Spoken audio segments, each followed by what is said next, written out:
Quality और consistent performance के लिए सिर्फ सिल्वर पंप्स एंड मोटर्स, नाम याद रखना।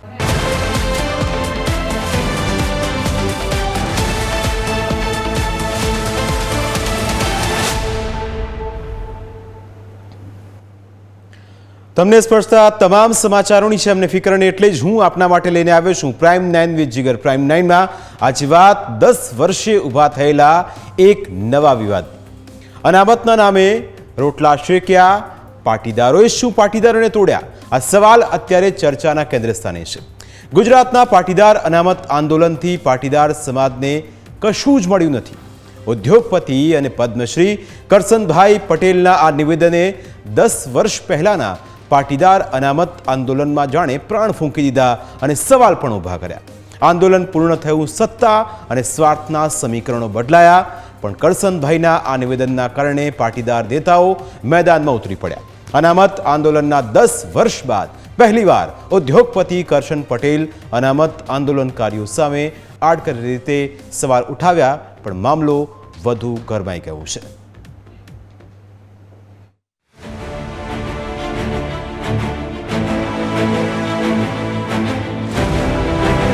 હવે આપણે ત્યાં અનામત આંદોલન થયું, ખ્યાલ હતો પાટીદારો જ કરનારા હતા।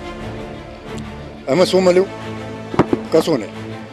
આપણા યુવાનો શહીદ થયા અને જેમ બી આંદોલન કર્યું હતું એમને એમનો રાજકીય રોટલો શેકી ખાધો।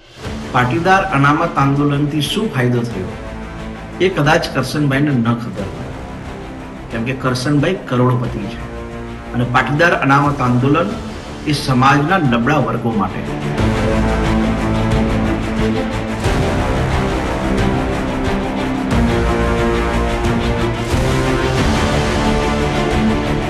પાટીદારની છોકરી અને એ બી લેવા પાટીદારની છોકરી સીએમ તરીકે હતી, એને જવું પડ્યું। તો ખરેખર આ આંદોલન અનામતનું હતું કે કોઈને કાઢવાનું હતું? અને પટેલોને જ કાઢે એવું તો શક્ય નથી। કરશનભાઈ જેવા અનેક આગેવાનો એવા છે કે જે દર 10, 15, 20 દાડા થાય એટલે સમાજને લેવા કડવાના ભાગોમાં વહેંચતા હોય છે, કેમ કે જો પાટીદાર સમાજ એક થઈ જાય તો આવા આગેવાનોનો મોભો જળવાય નહીં ને।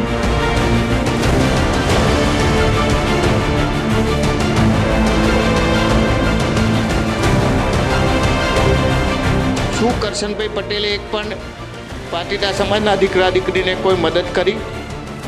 પાટીદારની વાત કરવાની ટેવડ હોય, તમારે એ વખતે બોલવું હતું। 10 વર્ષ પછી આવી વાત કરવી એ યોગ્ય નથી, કદાચ ઉંમરની અસર હોય। આનંદીબેન પટેલને લેવા પટેલની દીકરી કહીને સંબોધીને બેનને ખૂબ જ સીમિત માત્રામાં કરવાનું કામ પણ કરશનભાઈએ કર્યું છે।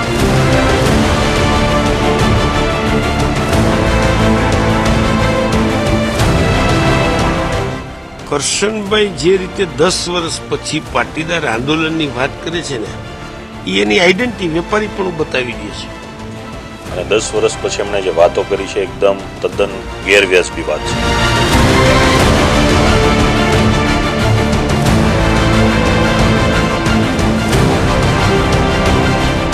આ એક નેરેશન ફેલાવવામાં આવે છે। આંદોલન છે એ કોઈ એક વ્યક્તિ કરી શકતી નથી। આંદોલન એક જનસમૂહનો આક્રોશ ઊભો થાય ત્યારે આંદોલન થતું હોય છે। વડીલ બોલ્યા છે તો હું એવું માનું છું કે જે લોકો ચહેરા હોય એમના ઉપર જ બોલ્યા હોય। સમાજના કેટલા લોકો રાજકારણમાં ચલો એમને ઇન્ટરેસ્ટ હોય, રાજકારણમાં જઈ શકે છે, પણ રાજકારણમાં જ્યાં પછી જ્યારે સમાજના કોઈ દીકરી કે દીકરાને તકલીફ પડે એટલે કેટલા દીકરાઓ એવા છે, કેટલા નેતાઓ એવા છે કે સામે આવીને સરકાર સામે હોય કે વિપક્ષમાં હોય, કેટલા લોકો બોલી શકે છે? તમે જોઈ શકો, ચિત્ર સાફ છે।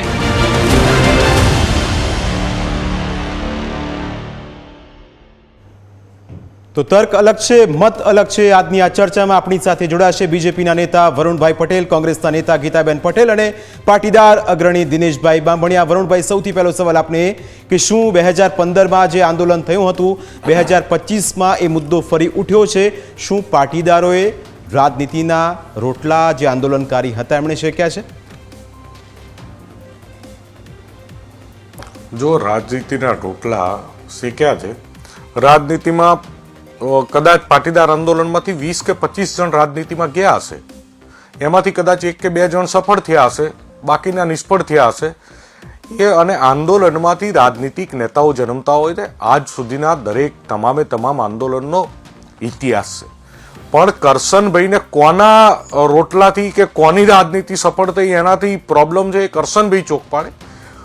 કરશનભાઈ એ મહત્વનો વિષય એ નથી કે અમારી ઉપર જે એલિગેશન કર્યું કે અમે રાજનીતિના રોટલા શેક્યા, કોઈ ધારાસભ્ય થઈ ગયું, કોઈ નથી થયું, કોઈ પોલિટિકલ પાર્ટીમાં છે, કોઈ પોલિટિકલ પાર્ટીમાં નથી, એ કંઈ મુખ્ય વાત નથી. એ અમે અમારી ઉપર કરેલા તમામ એલિગેશન સ્વીકારીએ છીએ.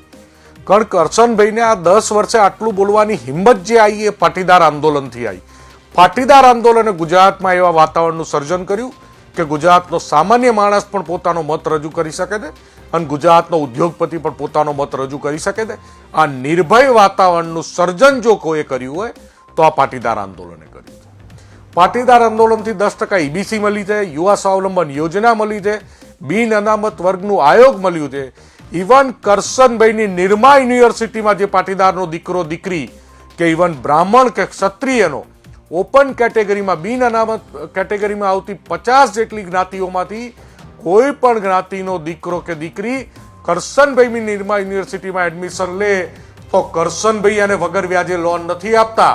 પણ પાટીદાર આંદોલનના હિસાબે આજે એ સ્થિતિનું નિર્માણ થયું છે કે ગુજરાતની સરકાર એ વિદ્યાર્થીને વગર વ્યાજની લોન આપે છે. ગુજરાતી બિન અનામત વર્ગનો ગુજરાતી જ્યારે એક નાનો ધંધો શરૂ કરવા થાય છે કે રોજગારી માટે જાય છે તો એને પણ સહાય, વિદેશ ભણવા માટે પણ સહાય એ પાટીદાર આંદોલનના હિસાબે મળે છે. એને એડમિશનમાં ફાયદો, એને નોકરીમાં ફાયદો એ પાટીદાર અનામત આંદોલનની ફળશ્રુતિ છે. બિલકુલ દિનેશભાઈ, શું લાગે છે? જી, મહત્વની અને દુઃખદ વાત. જી વરુણભાઈ, આપ વાત પૂરી કરો. સૌથી મોટામાં મોટી જે દુઃખદ વાત છે કે 10 વર્ષથી ગુજરાતમાં કોઈ પાટીદાર આગેવાને, કોઈ પાટીદાર યુવાને, લેઉવા પાટીદાર, કડવા પાટીદાર, 42ના ગોળનો, 48ના ગોળનો, સૌરાષ્ટ્રનો, ઉત્તર ગુજરાતનો આવી કોઈ વાત કરી નથી. કરશનભાઈએ એક તણખલું ભડકાવાનો, એક આગ ભડકાવાનો જે પ્રયત્ન કર્યો તેમણે સ્પષ્ટીકરણ કર્યું કે લેઉવા પાટીદારની દીકરી, જો કદાચ એમને પાટીદારની દીકરી કીધું હોત તો આ ગુસ્સો અને આ દુઃખ ના હોત, પણ એમને સમાજમાં ભાગલા પાડવા માટેની એક સ્ટ્રેટેજિકલ સ્ટેટમેન્ટ આપ્યું છે. એ બહુ સ્ટ્રેટેજિકલ સ્ટેટમેન્ટ આપવામાં આવ્યું છે. આ સ્ટેટમેન્ટ નાનું નથી. એમને જે લેઉવા પાટીદારની દીકરી સ્પષ્ટીકરણ કર્યું એ દુઃખદ સ્ટેટમેન્ટ છે અને બહુ લાંબી રાજનીતિ, લાંબી રણનીતિ સાથેનું સ્ટેટમેન્ટ છે. બિલકુલ. પણ વરુણભાઈ, એમને સ્વાર્થ શું હોઈ શકે? આપને શું લાગે છે કરશનભાઈને સ્વાર્થ આમાં શું હોઈ શકે? કારણ કે એ કહે છે કે સ્વાર્થી હતા, જેટલા પણ આંદોલનકારી હતા એમણે પોતાની જગ્યા બનાવી પણ સમાજના હિતની કોઈ વાત નથી કરી. તો હવે શું લાગે છે કરશનભાઈનો, હવે શું એમનો કોઈ અંગત સ્વાર્થ હોઈ શકે? જો કરશનભાઈ ખૂબ મોટા ઉદ્યોગપતિ છે, બહુ મોટી ઇન્ડસ્ટ્રીઝ ચાલે છે, કેટલીય ફાઇલો સરકારમાંય ચાલતી હોય, કેન્દ્રમાંય ચાલતી હોય, કેટલીય મંજૂરીઓ ચાલતી હોય, કેટલી પ્રક્રિયા ચાલતી હોય, કેટલાય વિવાદો હોય, કેટલોય નફો નુકસાન બેલેન્સ શીટ હોય, ઘણા બધા એમના કારણો હોઈ શકે છે. ફાયદાના, નફા નુકસાનના, અંગત સ્વાર્થના. એ તો આખો એ સંશોધનનો વિષય છે કે એમને શું ફાયદો અને શું નુકસાન છે. પણ એમને જે કર્યું છે, પાટીદાર સમાજના યુવાનોની લાગણી ઉશ્કેરવાનું કામ કર્યું છે, એ 100%ની વાત છે. બિલકુલ. એટલે કે આખો આ મુદ્દો હવે ખૂબ જ ચર્ચાના કેન્દ્ર સ્થાને રહ્યો છે. સમય થયો છે કે નાનકડા બ્રેકનો. બ્રેક બાદ દિનેશભાઈ બાંભણિયા પાસે જઈશું અને જાણીશું કે શું ખરેખર પાટીદારોએ જ પાટીદારોને તોડી નાખ્યા, જે કરશનભાઈ કહી રહ્યા છે એ વાતમાં કેટલો દમ છે. સમય થયો છે એક નાનકડા બ્રેકનો.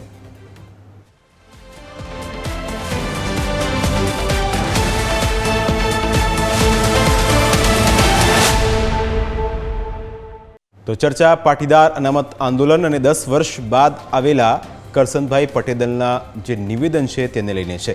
દિનેશભાઈ બાંભણિયા આપણી સાથે જોડાયા છે. દિનેશભાઈ, સૌથી પહેલો સવાલ એ કે 10 વર્ષ પછી કરશનભાઈનું આ નિવેદન આવ્યું છે, કરશન કાકાનું, અને જ્યારે આંદોલન ચાલતું હતું ત્યારે અત્યારે વડીલો ચોક્કસ, અને એક વડીલ છે એટલે સમાજના તમામ લોકોએ તેમનું માન સન્માન ને મોભો જાળવી રાખે. શું આપને એવું લાગે છે કે પાટીદાર અનામત આંદોલન જે હતું એણે પટેલોને પટેલોથી અલગ કરી નાખ્યા, પટેલોને તોડી નાખ્યા? આ કરશનભાઈ જે કહે છે એ વાત કેટલી સાચી? કરશનભાઈ વડીલ છે એ સિવાયની તમામ વાત વાહિયાત છે. કરશનભાઈએ સમાજના હિતની કોઈ વાત જ નથી કરી. એણે વ્યક્તિગત પોતાને ગમતી મનપસંદ વાત કરી છે અને સરકારને વાલા થવાની વાત કરી છે. મારા મિત્ર વરુણભાઈએ કીધું કે એનું કારણ શું હોય એ તો હવે કરશન દાદાને ખબર. કારણ કે જ્યારે કોઈ વ્યક્તિએ ક્યારેય પણ આંદોલન કે આનંદીબેનને બચાવવા માટે, આંદોલન તો સાઈડમાં છોડ, આનંદીબેનને બચાવવા માટે પણ એને નિવેદન નથી કર્યું કે જ્યારે આનંદીબેનની રાજીનામું લેવામાં આવ્યું ત્યારે 44 ધારાસભ્ય બીજેપીની અંદર પટેલ સમાજના હતા અને એ પાટીદાર સમાજના ધારાસભ્યએ પણ કોઈ એક પણ વ્યક્તિએ રાજીનામું આપવાનું કે સરકારની સામે અવાજ નહોતો ઉઠાવ્યો કે આનંદીબેનનું રાજીનામું અમને મંજૂર નથી. ત્યારે કરશનભાઈ એને દોષ દેવાના બદલે જે યુવાનો પોતાની પીડા, પોતાની પરિસ્થિતિ, અને કહેવાય ને કે આ કોઈ 2-5 લોકોનું આંદોલન હતું જ નહીં, આ હજારો લાખો પરિવારોની વેદના હતી અને એ વેદનાનો ફક્ત ને ફક્ત એક કહેવાય ને કે એક વિદ્રોહ ઉભો થયો. હવે જ્યારે વિદ્રોહ ઉભો થાય ત્યારે કોઈ એનું લીડર નથી હોતું. હવે કરશનભાઈએ 3 વાત બહુ મુખ્ય કરી કે આનંદીબેનનો લેવા પટેલની દીકરી હતી. મારા મિત્ર વરુણભાઈ કીધું એનાથી વિશેષ હું કહીશ કે આનંદીબેન લેવા પટેલની સમગ્ર ગુજરાત અને ભારતની એક સન્માનીય દીકરી હતી કે જે દીકરીએ ગુજરાતનું રાજકારણમાં સત્તા સંભાળી હતી અને પ્રથમ મહિલા મુખ્યમંત્રી હતા અને એની છતાં અત્યારે પણ એ એક ઉત્તર પ્રદેશના ગવર્નર તરીકે સેવા આપી દે છે. કરશનભાઈએ બીજી વાત કરી કે રાજકીય રોટલા શેક્યા. અમારો પણ એ જ સવાલ હતો કે ત્યારે કોણે રાજકીય રોટલા શેક્યા કે જેના લીધે 14 દીકરાઓ શહીદ થયા, મા બેન દીકરીઓને ઘરમાં ઘૂસીને ગાળો દીધી, ઘણા લાખો યુવાનો જેલમાં ગયા અને પોલીસના કહેવાય ને કે અત્યાર સુધી કોર્ટના ધક્કા ખાધા. બીજી બાબત કરશનભાઈએ એક સૂચક વાત તે કરી કે એને ખબર નથી કે શું ફાયદો થયો. દુઃખ એ બાબતનું થયું કે જે નિરમા યુનિવર્સિટીના માલિક છે, જે એજ્યુકેશનની સંસ્થાઓ ચલાવે છે, એને એ ખબર નથી કે એની યુનિવર્સિટીમાં 10% અનામતની કેટલી જોગવાઈઓ કરવામાં આવી છે. તો દુઃખદ બાબત એ પણ છે કે નિરમા જેવડી યુનિવર્સિટી ચલાવનાર વ્યક્તિ આજે 5, 25 કે 50 દીકરીઓને દર વર્ષે જો ફ્રીમાં એડમિશન આપતા હોય તો એને સંપૂર્ણપણે આ કહેવાનો અધિકાર હતો. તમે માનશો ને એક દુઃખદ ઘટના એ પણ હું તમને જણાવીશ કે જ્યારે પાટીદાર સમાજના દીકરા દીકરીને એડમિશન લેવું હોય છે ત્યારે નિરમામાં કોઈ પણ જાતની ભલામણ અથવા એની પાસે રજૂઆત કરવા માટે પણ કરશનભાઈનો સમય નથી મળતો. કરશનભાઈ એ બાબતમાં ના પાડી દે છે કે ના, એ તો મારા દીકરા મારો પરિવાર ચલાવે છે, એમાં હું કોઈ ભલામણ નહીં કરી શકું. એટલે આથી મોટી કરુણતા કઈ ન હોય. કરશનભાઈના નિવેદનથી 1 પણ રૂપિયાનો સમાજમાં કે વ્યક્તિમાં ફરક પડતો નથી અને જેને વ્યક્તિમાં ફરક પડતો હોય એનું ક્યાંક ને ક્યાંક રાજકીય હિત હશે અથવા તો કંઈક એની જેમ વરુણભાઈ કીધું કોઈ ફાઇલો હટવાતી હશે અથવા સરકારને વાલા થવાની અથવા સત્તાને વાલા થવાની જેનામાં હેલછા હશે એ લોકો જ આવા નિવેદનો કરી શકે. લેવા અને કડવા પાટીદારની જે ઓળખ હતી એના બદલે પાટીદાર સમાજ થયો અને આજે એ પાટીદાર સમાજના યુવાનો સમગ્ર ગુજરાતની રાજનીતિમાં અલગ અલગ પક્ષોમાં પ્રતિનિધિત્વ કરી રહ્યા છે, સમાજના અવાજો ઉઠાવી રહ્યા છે, ચાહે કોંગ્રેસમાં હોય, ચાહે આમ આદમી પાર્ટીમાં હોય કે ચાહે ભાજપમાં હોય. 1-2 નહીં, હું તમને નામ ગણાવીશ તો 15 થી 20 ધારાસભ્યો એવા છે કે જે પાટીદાર આંદોલનની દેન હતી.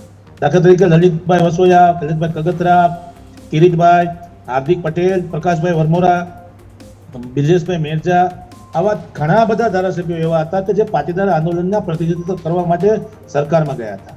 બીજી બાબત એ છે કે કરશનભાઈ શું કામ બોલ્યા ને એની પાછળનો વરુણભાઈ જે કીધું એ મને સમજાય છે. કારણ કે કેશુભાઈની ગવર્મેન્ટ જ્યારે હતી ત્યારે કરશનભાઈ, ધનજીભાઈ મેકસન, રૂડા ભગત, ઓધવજીભાઈ, આવા 5-10 પાટીદાર સમાજના આગેવાનો એવા હતા કે જે કેશુબાપાની કિચન કેબિનેટમાં બેસતા હતા. ત્યારે તો આંદોલન હતું નહીં, ત્યારે તો કોઈ એવી વાત પણ નહોતી. તો એના માટે સવાલ ઉભો ન કરનાર વ્યક્તિ આજે કેશુબાપા પણ લેવા પટેલનો દીકરો હતો, તો કેશુબાપાને પણ કેમ વાત યાદ ના કરી? અને ત્યારે એ વ્યક્તિ ક્યાં હતા કે જ્યારે કેશુબાપાને કોઈ કારણોસર કોઈ આંદોલન નહોતું, કોઈ પરિસ્થિતિ ખરાબ નહોતી અને ત્યારે એક વિખવાદમાં ભારતીય જનતા પાર્ટીના જૂથવાદમાં જેમ કેશુબાપાનો ભોગ લેવાયો એ જ ભોગ આનંદીબેનનો લેવાનો હતો. અને હજુ પણ મને એવું લાગે છે કે આ લેવા કરવા કરીને અત્યારના મુખ્યમંત્રીનો ભોગ આ ભાઈ કરશનભાઈએ શરૂઆત ના કરી હોય તો સારી વાત છે. બિલકુલ દિનેશભાઈ, એક મોટી વાત કરી છે કે શું લેઉવા પટેલ અને કડવા પટેલની લડાઈમાં વર્તમાન મુખ્યમંત્રીનો ક્યાંક ભોગ ન લેવાઈ જાય? કારણ કે જે રીતે કરશનભાઈએ ગીતાબેન સવાલ ઉઠાવ્યા, એમણે કહ્યું કે કોઈક બીજેપીમાં સેટ થયું, કોઈ આમ આદમી પાર્ટીમાં સેટ થઈ ગયું, કોઈક આપની જેમ કોંગ્રેસમાં સેટ થઈ ગયું અને આખી જે ટીમ હતી, કોર ટીમ પાટીદાર અનામત આંદોલનની, એમણે પોતપોતાની જગ્યા બનાવી લીધી.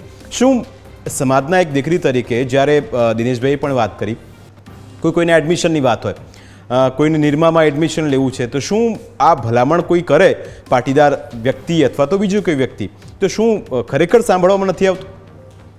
બિલકુલ આપની વાત સાચી છે. અત્યારે એમનો નંબર શોધવો હોય તો નંબર પણ મળતો નથી. તો નંબર ન મળે તો ભલામણ તો કેવી રીતે થાય? અને ભલામણ કરવામાં કદાચ આવે અને હોશિયાર દીકરા હોય અને કદાચ થોડી તકલીફ હોય ને એને ભલામણ કરવામાં આવે તો એવું કહે છે કે આ મારા દીકરાઓને આ બધા બીજા સંભાળે છે એટલે એમાં હું કંઈ ઇન્ટરફેર કરતો નથી. એટલે આવા જવાબોનો સામનો પણ કર્યો છે. પણ સાથે સાથે એક પાટીદાર સમાજની દીકરી અને એક આંદોલનકારી નેતા તરીકે ચોક્કસ એ વાતનું દુઃખ થયું છે કે આજે 10 વર્ષ પછી કરશન કાકા જેમ કહેવાય કે કુંભકર્ણની નિંદ્રામાં, કુંભકર્ણ તો 6 મહિના સૂતો હતો અને 6 મહિના જાગતો હતો. આ તો 10 વર્ષ એટલે 9 વર્ષ થઈ ગયા. 2015થી આ 25 ચાલે છે, પણ 25ની શરૂઆત છે. ત્યાં સુધી એમને સપનું ન આવ્યું કે આ સમાજે આંદોલન કર્યું ને આ સમાજથી શું મળ્યું. આ બંને ભાઈઓએ કહ્યું એટલે એમાં હું મારો ટાઈમ નહીં બગાડું. એને આખું ગુજરાત જાણે છે. સવર્ણ સમાજને તો એનો ફાયદો થયો, પણ અન્ય સમાજને જ્યારે 5 વર્ષની વય મર્યાદા વધી એમાં બધા જ સમાજને ફાયદો થયો. અને આજ પણ અમે લોકો કોઈ કાર્યક્રમમાં જઈએ છીએ, કોઈ ગામમાં જઈએ છીએ, ક્યાંક જઈએ છીએ તો ચોક્કસ એ લોકો અમારો આભાર માને છે કે તમારું આંદોલન થયું, મારો સમય વય મર્યાદા પૂરી થઈ ગઈ હતી અને તમારી 5 વર્ષની વય મર્યાદા વધી, એમાં બેન મારો નંબર લાગી ગયો. એટલે એ વાતનું ચોક્કસ આનંદ છે. કદાચ આવા 1-2 લોકો બોલે એનાથી કંઈ ફરક નથી પડવાનો, પણ ખરેખર ગુજરાતની અંદર પાટીદાર અનામત આંદોલન થયું એ આંદોલન કોઈ 4-5 લોકોએ કે 10-15 લોકોએ નહોતું ચલાવ્યું. આ આંદોલન છેક છેવાડાના ગામડામાંથી જે યુવાનોને, જે પરિવારને પીડા હતી ને, એ આંદોલનની શરૂઆત તો ત્યાંથી થઈ હતી. ખરેખર પાટીદાર સમાજને જરૂરિયાતવાળો વર્ગ હતો ને એ રોડ પર આવ્યો હતો, એની જરૂરિયાત હતી ને એ રોડ પર આવ્યો હતો. પણ વાત અહીંયા ત્યાં થાય છે કે મેં સાંભળ્યું છે ત્યાં સુધી, લગભગ એ હિસ્ટ્રી આપણે બધાએ સાંભળી હશે કે કરશન કાકા પહેલાં ચાલીને પછી સાયકલ પર ને એવી રીતે પાવડર ને સાબુ પાવડર વેચવાની કંપની શરૂ કરી અને પછી ધીમે ધીમે એની પ્રગતિ કરી. મને પોતાને એવું હતું કે નાના માણસની વ્યથા સમજતા હશે. એક પાટીદાર સમાજના દીકરાને 1 વીઘા 2 વીઘા ખેતી હોય, ખેતી ના હોય તો એના દીકરા દીકરીઓને કેવી રીતે ભણાવતો હશે, એની નોકરીનું શું હશે, એ વ્યથા એ સમજતા હશે. પણ આજે તો એમને એકદમ સાવ નાના બાળક 5 વર્ષનો બોલે એવી વાહિયાત વાત એમના સ્ટેટમેન્ટમાં આપણે સાંભળી. પણ નો જ હતો એટલે એમનો જવાબ પણ એ મંચ ઉપરથી હતો. આપ કહો છો કે સમાજના અગ્રણી છે, વડીલ છે, તો પછી વડીલની વાત તો તમામ લોકો માને. મને લાગે છે કે 10 વર્ષ પછી આખું જ ટ્રાન્ઝેક્શન આવ્યું અને એની અંદર આ દસકો જાણે પૂરો થયો હોય એમ કરશનભાઈનું આ નિવેદન શું આપને એ સંકેત શું આપે છે? એ જ કહેવા માંગુ છું કે એસી ઓફિસમાં બેઠા બેઠા ખરેખર ખબર ન પડે કે જે કેટલું આ પાટીદાર સમાજના યુવાનોને લાભ મળ્યો છે ને આવનારા દિવસોમાં આનાથી વિશેષ મળશે. પણ તમે જે કીધું એ પ્રમાણે સૂચક તો જે એમના સ્ટેટમેન્ટો હતા ખરા અર્થમાં એ કોને કહેવા માંગતા હતા.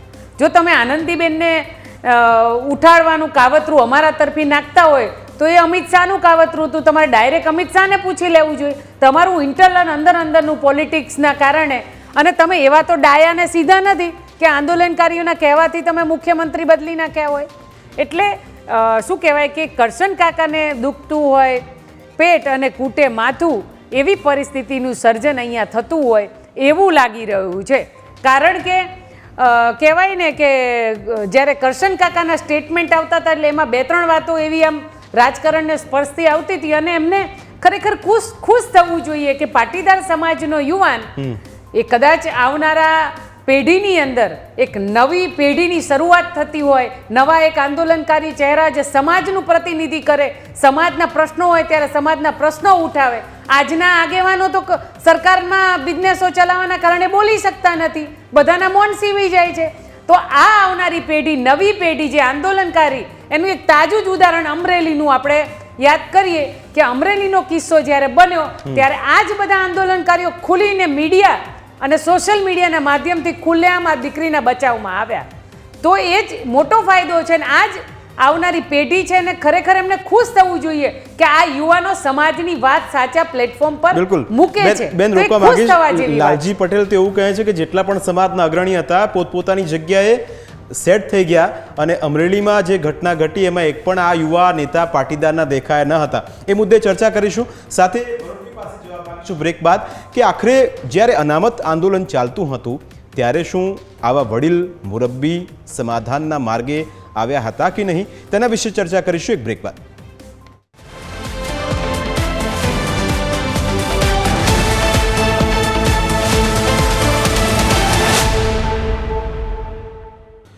બ્રેક બાદ સ્વાગત છે. વરુણભાઈ, મારો સવાલ આપને એ છે કે આ જ્યારે પાટીદાર અનામત આંદોલન ચાલતું હતું, તમામ યુવા ચહેરાઓ હતા, અને એ વખતે જ્યારે સરકાર અને આપની ટીમ વચ્ચે જ્યારે મંત્રણાઓનો દોર ચાલતો હતો, એ દરમિયાન શું આવા વડીલ મુરબ્બીઓ આપની પાસે આવતા હતા સમાધાનનો એક પ્રશ્ન લઈને કે આપણે સાથે રહીને સમાધાન લાવીએ અને આનો એક ઉકેલ લાવીએ જેથી એ પ્રશ્નનું સોલ્યુશન આવી જાય? વરુણભાઈ,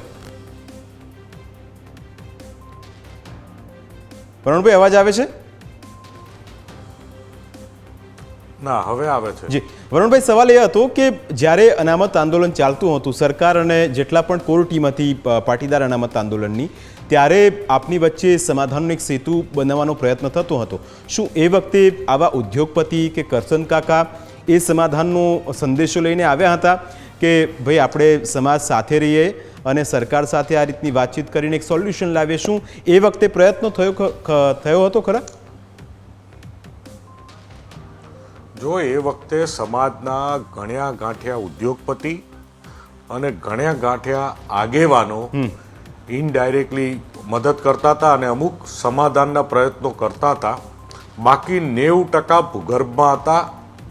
કોઈ આ વિષયમાં પડવાની કોઈની તૈયારી નથી, કોઈ સંઘર્ષ કરવાની તૈયારી નથી કે આમની ક્યાંક આંદોલનવાળા જોડે વાત કરીશું ને આમ થશે ને તેમ થશે, એ વિચારમાં કોઈ આયા નહોતા. બધા એક મૂક દર્શક બની અને સમાજની પીડા જોઈ રહ્યા હતા.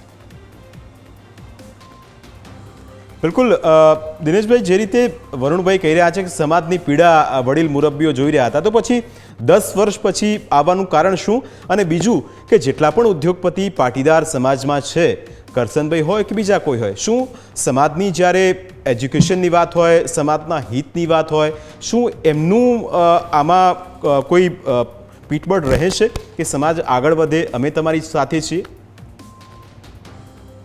જો પ્રથમ વાત તો એ છે કે કરશન દાદાની જે ઉપાધિ છે ને એ પાટીદાર આંદોલન નથી.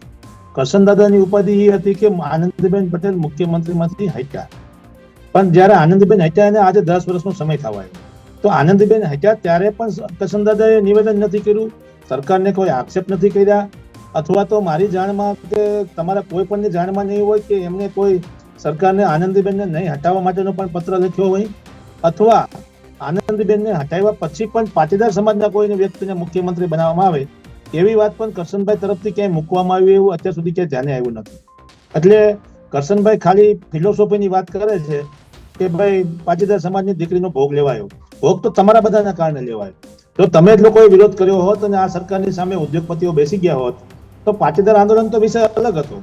અને બીજી વાત કે જો ત્યારે જ આનંદીબેનના સમયગાળામાં જ આ 10% અનામતની જાહેરાત કરી દેવામાં આવી હોત તો જે પાટીદાર સમાજને નુકસાન થયું, 10 યુવાનોનું, મા બેન દીકરીઓને ગાળો ખાવી પડી, હજારો યુવાનો ઉપર કેસ થયા, એ 24 તારીખે સાંજે જાહેરાત થઈ શકતી હતી તો કોઈ આ બનાવ બનવાની શક્યતાઓ હતી નહીં.